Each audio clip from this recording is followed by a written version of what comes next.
La Fiscalía General de la República llevó a cabo cateos en diversos inmuebles del municipio jalisciense de Zapopan, mismos que eran utilizados por el cártel Jalisco Nueva Generación que lidera Nemesio Ceguera Cervantes, el Mencho. En estos lugares se aseguró metanfetamina, armas de fuego largas, cargadores, cartuchos y vehículos. La madrugada en Villa Corzo, Chiapas, se rompió con el estruendo de los primeros disparos. Las fuerzas combinadas del Ejército Mexicano, la Guardia Nacional y la Policía Estatal habían llegado a una finca aparentemente común, pero que en realidad funcionaba como casa de seguridad del cártel Jalisco Nueva Generación. Todo comenzó días atrás con el robo de una camioneta agrícola equipada con GPS, un descuido que llevaría a las autoridades directamente al corazón de una de las células más peligrosas del CJNG en la región.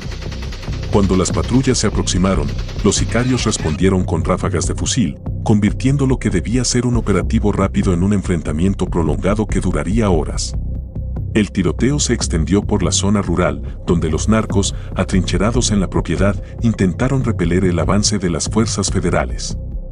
Los militares respondieron con precisión, utilizando equipo táctico y coordinación para noquear puntos estratégicos de la casa de seguridad. Los testigos relataron escuchar explosiones intermitentes, probablemente granadas detonadas por los criminales en un intento desesperado por frenar el operativo. Al final, la superioridad numérica y el entrenamiento de las fuerzas de seguridad inclinaron la balanza. Cuando el humo se disipó, el saldo era claro: múltiples sicarios neutralizados, otros capturados y un arsenal decomisado que revelaba la capacidad de fuego de este grupo delictivo. Entre las armas incautadas destacaban fusiles de asalto AR-15, un fusil Galil de uso exclusivo militar, cuernos de chivo, lanzagranadas y más de 70 cargadores. Todo el material estaba marcado con las siglas CJNG y la palabra Deltas, lo que confirmaba que se trataba de un grupo de élite dentro de la estructura armada del cártel. Además, se encontraron chalecos antibalas, radios de comunicación y vehículos blindados de manera artesanal, evidencia de la sofisticación que ha alcanzado esta organización en la zona. Pero más allá del arsenal, lo más preocupante era lo que este operativo revelaba sobre la situación en Chiapas.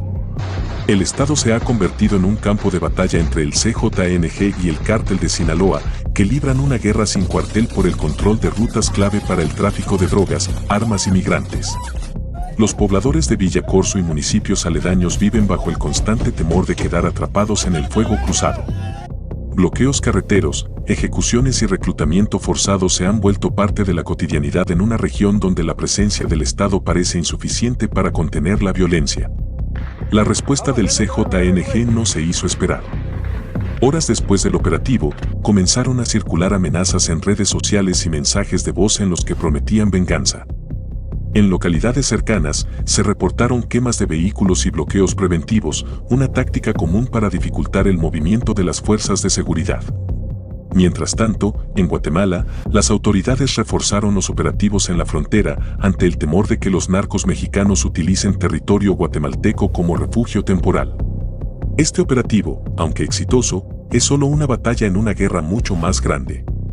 Mientras las causas de fondo, como la pobreza, la marginación y la complicidad de autoridades locales, sigan sin atenderse, el ciclo de violencia difícilmente se detendrá. Chiapas sigue siendo un polvorín, y cada enfrentamiento como este acerca más la posibilidad de una escalada mayor. La pregunta que queda en el aire es cuándo, no si, volverá a estallar la violencia. La finca donde se registró el enfrentamiento no era un escondite cualquiera. Ubicada en una zona estratégica cerca de la frontera con Guatemala, funcionaba como centro logístico para el traslado de drogas, armas y efectivo. Las investigaciones posteriores revelaron que el CJNG había invertido grandes sumas de dinero en acondicionar el lugar. Muros reforzados con placas de acero, sistemas de vigilancia por cámaras y túneles de escape demostraban que se trataba de una operación a largo plazo. Los documentos incautados durante el cateo mostraron la complejidad de la red criminal. Libros de contabilidad detallaban movimientos de dinero, pagos a autoridades y listas de proveedores. Lo más alarmante fueron los planos de instalaciones militares y policiales en la región, con anotaciones sobre horarios de patrulla y puntos ciegos en los retenes. Esta información, obtenida presumiblemente a través de infiltrados, permitía al cártel operar con impunidad. El grupo Deltas, identificado como responsable de la seguridad en la zona, estaba compuesto principalmente por exmilitares y policías desertores. su entrenamiento y disciplina los hacía particularmente peligrosos. Durante el enfrentamiento, utilizaron tácticas aprendidas en instituciones castrenses, como fuego de supresión y movimientos en pinza, lo que prolongó la balacera y puso en riesgo a las fuerzas federales. La reacción del CJNG no se limitó a las amenazas. En los días siguientes al operativo, se registraron ataques coordinados contra instalaciones gubernamentales en 3 municipios. El modus operandi era similar en todos los casos: comandos armados llegaban en vehículos robados, disparaban contra las edificaciones y escapaban antes de que llegaran refuerzos.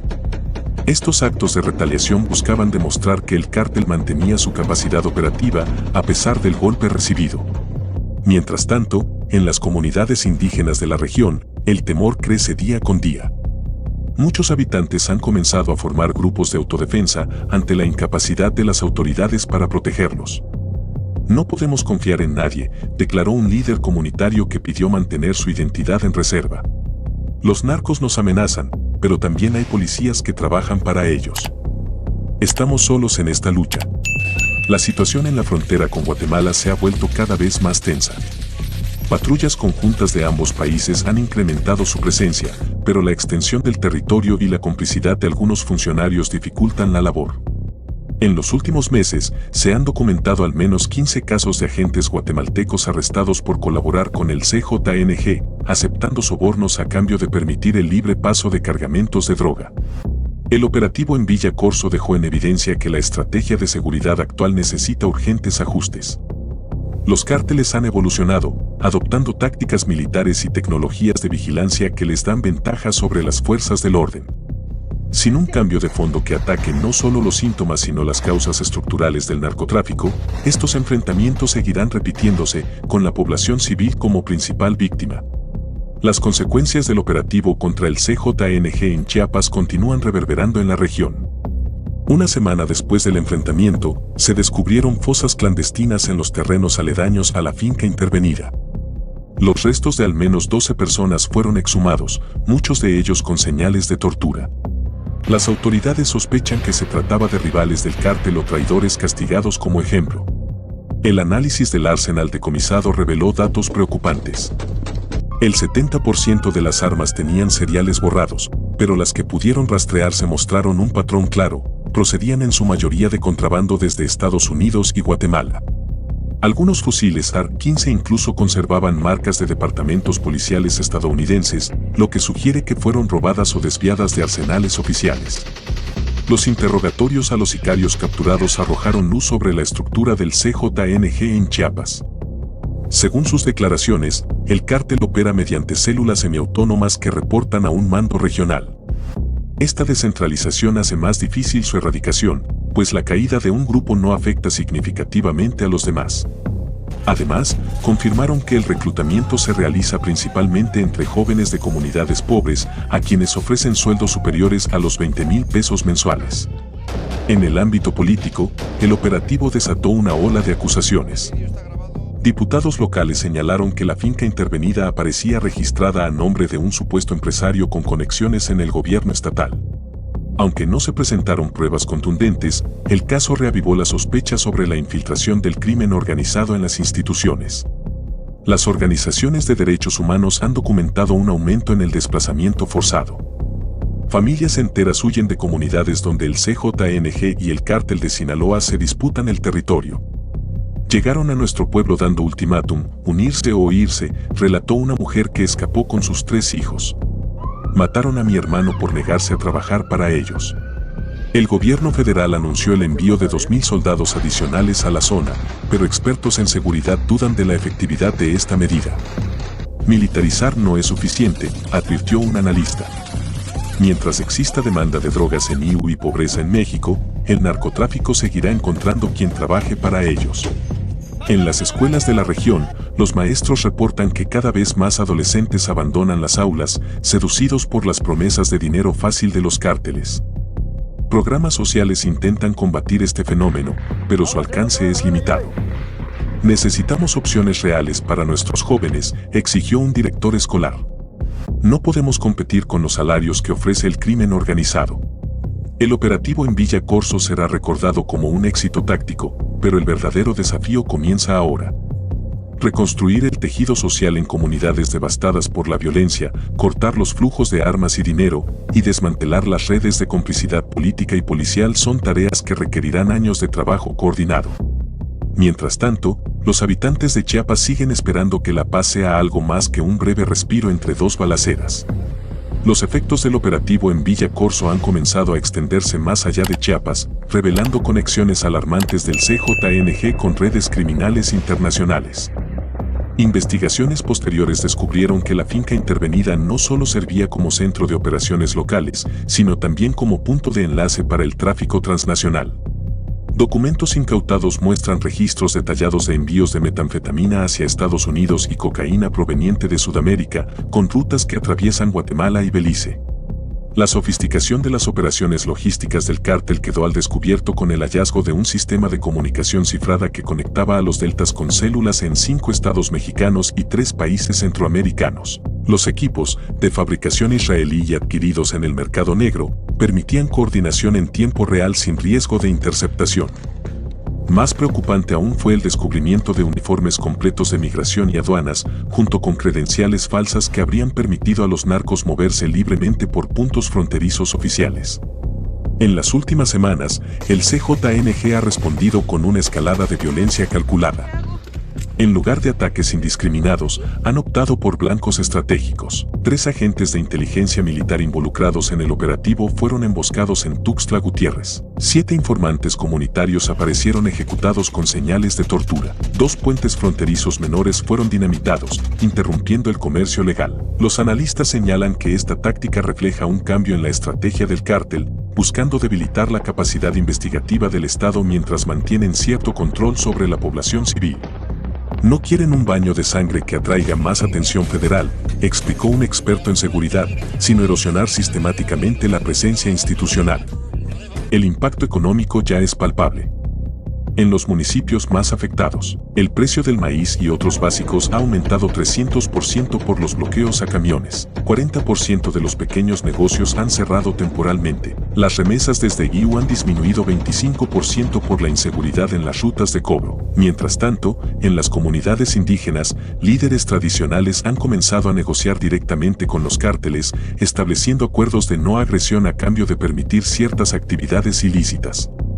Es rendición disfrazada, admitió un anciano tzotzil, pero ¿qué alternativa nos queda cuando el gobierno aparece solo para balacear y luego se va? El caso de Chiapas ejemplifica los límites de la estrategia puramente militar contra el narcotráfico. Aunque el operativo en Villa Corso fue un éxito táctico, la capacidad de adaptación del CJNG y las condiciones estructurales que permiten su operación siguen intactas. Mientras no se ataquen las redes financieras internacionales, la corrupción institucional y la marginación histórica de la región, cada golpe contra el crimen organizado será, en el mejor de los casos, un respiro temporal.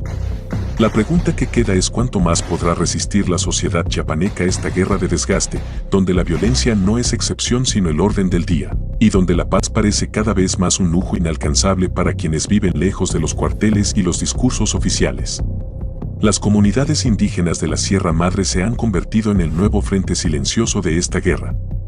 Testigos reportan que el CJNG está implementando una estrategia de reclutamiento forzado en zonas tzotziles y celtales, aprovechando la pobreza extrema y la marginación histórica. A cambio de alimentos y protección, exigen lealtad absoluta. Quienes se resisten desaparecen o aparecen colgados de los puentes con narcomantas que advierten, aquí se obedecen las reglas. El modus operandi del cártel ha evolucionado hacia el control social. En al menos 8 municipios, han establecido toques de queda no oficiales después de las 8 de la noche, controlan el precio de los productos básicos en tiendas locales, imponen impuestos sobre las cosechas de café y maíz, administran sistemas de transporte clandestinos. Las fuerzas federales enfrentan un dilema complejo. Cada incursión militar provoca desplazamientos masivos de población, como ocurrió la semana pasada en Chenaló, donde 300 familias huyeron a las montañas tras un enfrentamiento. Los albergues oficiales están saturados y organizaciones civiles denuncian que el gobierno está subestimando la magnitud de la crisis humanitaria. El aspecto más preocupante surge de los interrogatorios a sicarios capturados. Confirman que el CJNG está reclutando a menores de edad como halcones, ofreciéndoles smartphones y pagos en dólares.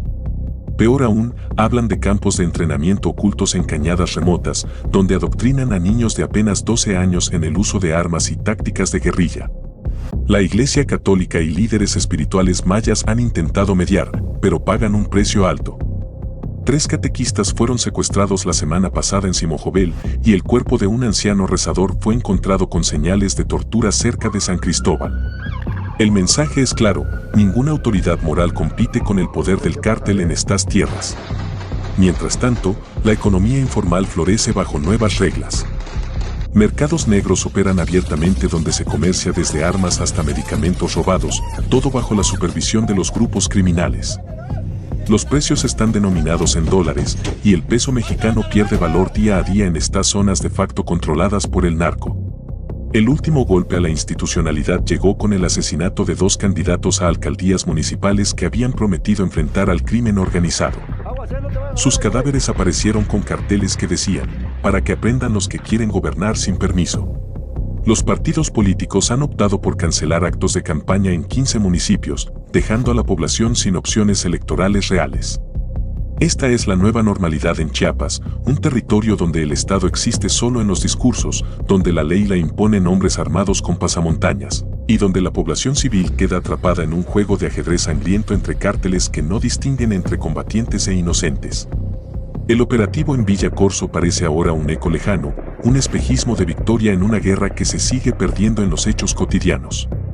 La crisis humanitaria en Chiapas alcanza niveles sin precedentes.